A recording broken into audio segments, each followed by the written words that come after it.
What the Vampire Coast really need after all these years is a hero. Someone strong to stand tall and propel them to new heights they could have never dreamed of. With Dick Half Mast at the helm, I think it's finally possible. The mod is of course adding the titular Richard of the Half Mast as a legendary lord, but alongside him, you can also unlock 3 further legendary heroes, each with their own musical introduction. All of these new characters have their own unique use in battle and skill trees, so we'll split them up to cover them one by one. So naturally, we're going to start with Dick. In his current iteration, he's only available as a legendary lord that pops into your Vampire Coast games once you hit turn 3. When the turn starts, you are treated to a cutscene singing the praises of the legendary pirate, and I'll just give you a peek so you know what you're dealing with.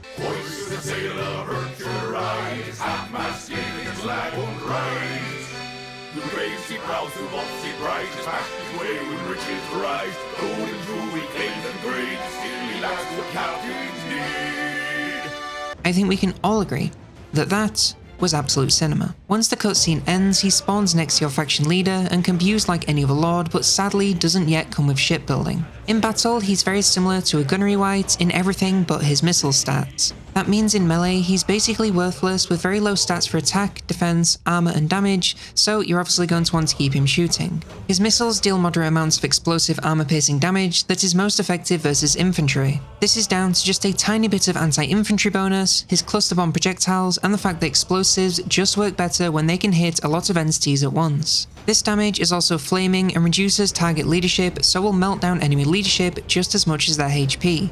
All of this comes with a nice curved firing arc, so he can sit to the back and fire of almost anything that gets between him and his target, no problem. His one weakness outside of melee is questionable accuracy, so aim for nice big clumps of enemies to give him the best chance of hitting something that isn't your own troops. Alongside his missile power, he also has a massive number of powerful abilities at his disposal. His Salty Spray deals some decent non-armor piercing damage in a breath ability, he can summon some Surging Seamen to aid him, which are really just polearm deckhands, he can utilise his Polished Barrel to call down some very high single target damage, especially on injured foes.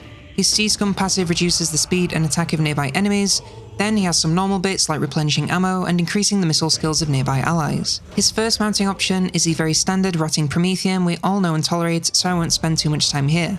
It makes him a little better in melee, both with more defense and offensive ability. However, you should still absolutely stick to ranged for higher, not to mention safer, damage. His other mount, the Flaccid Fury, allows him to command his very own landship. This is naturally quite similar to the base landship from the Empire, but is sporting vastly improved armor, melee stats damage, and even missile power.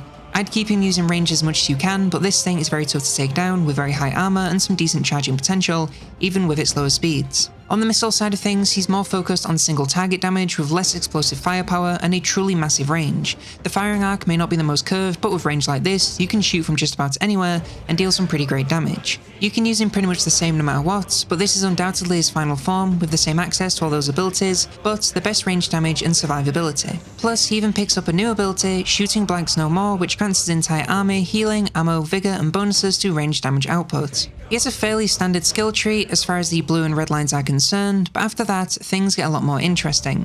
You can empower his personal ranged firepower and ability to boost his allies, and both of these lines come with some unique skills at the end for an ability and recruitment buff. His hunger line is mostly totally unique, bringing all kinds of buffs and abilities for himself and the army on the whole. He doesn't really specify in any particular area of the roster aside from zombies, so you are pretty free to play him however you like. Lastly, he has 2 quest battles for some legendary items. Morning Glory increases pirate crew growth, grants him perfect vigor, and the Polished Barrel ability. He doesn't actually have his own ship, so this is a bit of a holdover, but it's a mod. It happens. And the Flaccid Fury is the mount we just talked about. Both of these battles and the rest of the heroes have plenty of flavor text, dialogue and theming to make them feel like something straight out of vanilla. After unlocking Dick, you gain 3 missions to unlock his legendary hero crewmates in the form of Seamus Tugg, Selene Moonwhimper, and who can forget Peeping Tom.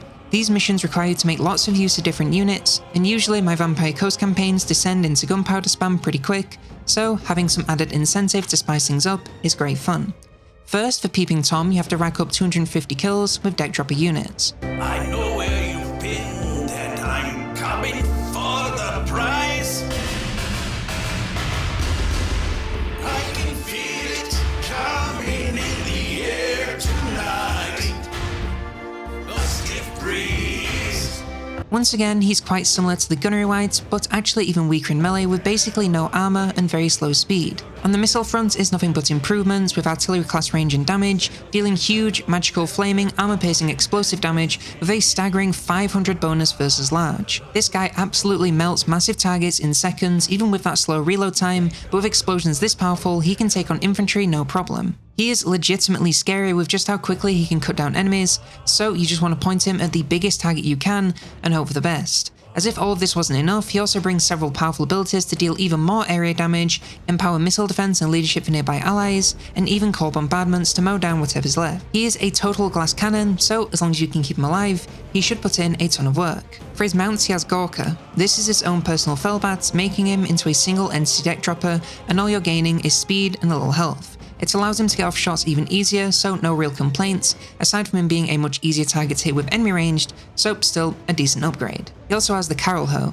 This drops a bit of speed along with melee stats to gain more ammo, and the Voya Extraordinaire ability, which allows nearby allies to remain hidden whilst firing and boost their ranged prowess. It obviously makes him into a much larger target for enemy ranged, plus very easy to be pinned down by enemy flyers, but he still has the same great ranged firepower with a little more ammo, so as long as you can keep him safe, this is most definitely his final form. On the campaign map, Peeping Tom is an assassin, but his and the other heroes' abilities are far better used when in an army, preferably Dick's. Similar to Dick, he can upgrade his own allied ranged power, including unlocking the Climax Seeker's ammo type for some improved area damage. His premature evacuation line brings a variety of buffs to himself and the army, including making death droppers a whole lot sneakier, should you feel so inclined, and ends with a powerful explosion ability. He also has two legendary items. The Lick Za Tho Fetish reduces enemy missile defense in the province, and the Corralho is his unique mount. Next up we have Seamus Tugg, who requires you to detonate 20 bloated corpses in battle, and yes, you can just do all of these at once if you like.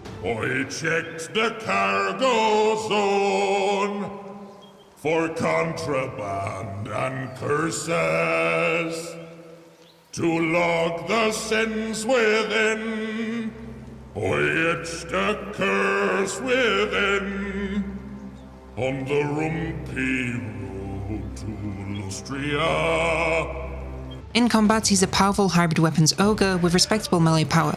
He's certainly not a melee specialist, but with decent melee stats, moderate ogre charge, and high weapon strength, he can certainly do okay as long as you account for his lower speed. Naturally, his true power lies in his missiles, and we're talking medium range, dealing decent armor-piercing damage with a little explosive spice. His flatter firing arc makes him a little more standard and difficult to find angles with, but if you can manage to find them, he can put in some serious work. His abilities allow him to deal a little more explosive damage along with restoring the HP and ammo of nearby allied units. He's a great hero to have in the middle of your ranged troops to keep them topped up, whilst also having him close enough to the action to heal anyone who should need it. His Brine Spitter mount ups his speed and charge bonus somewhat, along with a lot more HP and armor. He's still not going to be a melee powerhouse or anything, but he's now harder to catch and harder to kill, so nothing but wins. Plus, if anything gets too close, they'll take constant damage, thanks to a passive aura. On the range side of things, he's seen some hefty improvements with nearly double the range and a nice boost to damage. He's still a powerhouse at taking down targets large and small, so don't feel restricted by the anti-large bonus. He also gains the Splash Out ability, dealing light damage in an area around himself, whilst also making room to escape whatever has surrounded him. His skill tree allows you to empower his own and allies' missile power, including granting him a blunderbuss, boosting the ammo and power of artillery, and some debuffs for target enemies. His Deep Pockets line brings various buffs to his army, including making bloated corpses a lot sneakier and harder to kill, giving them some sort of viability later in the game. And his quest items grant him a missile ability, damage over time, and of course his unique mount. Lastly, we have Selene Moonwhimper, and to unlock her, you need to get 250 kills with Siren units. Soon may the tempests come with thunders call and oceans hum. One the gust and will succumb will ride the stone she made. Selene is the first of the heroes not to rely on missile power, instead being pretty much a pure spellcaster. She's an ethereal wizard with very mid-melee stats and low magical non-armor piercing damage. She can technically keep herself alive for a little while, but I wouldn't really advise putting this to the test, especially if any magic comes her way. Instead, keep her at the back, casting the Lore of the Tempest Djinn with spells from High Magic, the Deeps, and even the Mists. She can also make use of multiple abilities to empower or heal allies, weaken enemies, and even deal some bombardment damage. She's a pretty straightforward hero, being a pure spellcaster, but a damn powerful one at the very least. Her unique mount, the Spire of Al-Kum, drops almost all of her melee stats, but they were never that great to begin with, so who really cares? In exchange, she gains a nice chunk of armor along with some artillery-class missile power. We are talking multiple projectile barrages dealing massive armor-piercing explosive damage, making her truly devastating versus clumps of infantry. She still maintains all of her spells and abilities, but can now blow enemies apart from a distance as well. Keep her back in shooting, and don't forget about the spells because they really are where she gets most of her value. Lastly, she also gains the Rod of Attraction ability, increasing her spell mastery along with ranged prowess for a short duration. Her skill tree of course has all of her spells along with a short line to boost her HP, research speed, and reduce the cost and cooldown of spells, and even grant her a fairly hefty barrier. Her stiff resistance line brings a number of buffs to Cyrene and Mongol units, with the barrier, defense and speed, the rebirth passive, and finally explosions on death, some added damage as they go. Her quest items further empower her magical abilities, and of course, grant her a mount. I believe the thing this mod has going for it the most is just how hard they've committed to the bit. Every name and unique skill and item is some kind of stupid innuendo, and it makes playing with it enabled and discovering all these little jokes a rare treat, and a game often takes itself a little bit too seriously. The new shanties are above and beyond what I was expecting when I saw this mod was adding a few new characters to the Vampire roster, and even in the tropical heat the UK is experiencing right now, it got me cracking a smile at the sheer absurdity on my screen. As for how good these characters are, and I'm happy to say that I've been pleasantly surprised. Dick and the rest of the crew are very strong heroes, especially once you get them all fighting alongside each other. They each perform a specific job, taking on different targets in different ways, so you really feel like you're covering all of your bases. Their unique skills also give you fun new ways to play as the Vampire Coast, so it really does help breathe new life into this undead faction. In total, you have the 4 new characters of 1 Lord and 3 heroes, 4 new shanties when you unlock them, 8 new quest battles with 8 new items, and a bunch of new skills to spice up your gameplay. You really do get a surprising amount of mileage out of something that seems as though it will be so simple, and I really respect that. But this is the same team that brought you Champions of Undeath, so clearly they know what they're doing. If you are looking for an excuse to give the Vampire Coast another try, Dick Half Mast and his crew are a great excuse to do so, and offer a lot of dumb fun to keep things interesting. And if you are interested in some other minor reworks to bring life to old factions, check out this video for 5 small mods that do just that.